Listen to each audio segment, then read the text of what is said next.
Un regalo per i bimbi, ma anche per i loro genitori e gli operatori sanitari. È questa la nuova magia di cui si dota l'ospedale Cafoncello, unica pediatria a livello veneto e seconda a livello nazionale ad avere una saletta cinema al suo interno, anzi una sala dei colori, come è stata battezzata, uno spazio donato per volontà di Pietro Geremia, presidente e amministratore delegato di San Marco Group, e di sua moglie Anna Maria Chiarello, che hanno destinato i loro regali di nozze per costruire questa favola. Volevamo trasformare la gioia del nostro matrimonio in un dono concreto per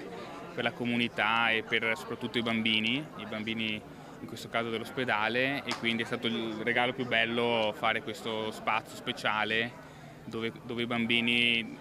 si dimenticheranno di essere in ospedale e sogneranno ad occhi aperti guardando dei film. Questa iniziativa è proprio il frutto dell'amore di due ragazzi che decidono di aiutare a sollevare, attraverso la creazione di una sala cinematografica, l'umore,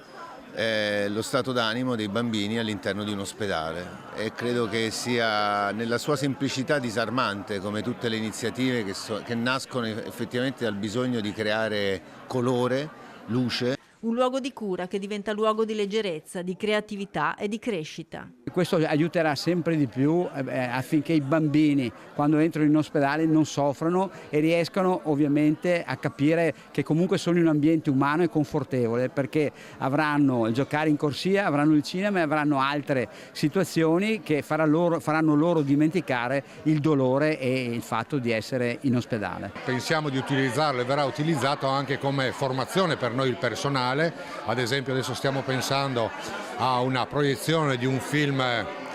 che riguarda una tematica impattante, difficile, di cui è difficile parlare anche per noi operatori, che è quello dell'autoaggressività, del suicidio, quindi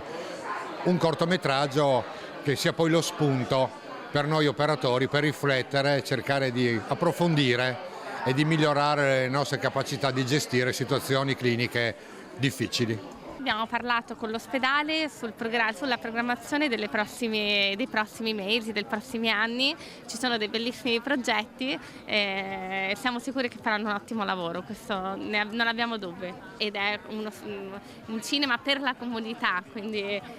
accoglierà sicuramente tutti quanti.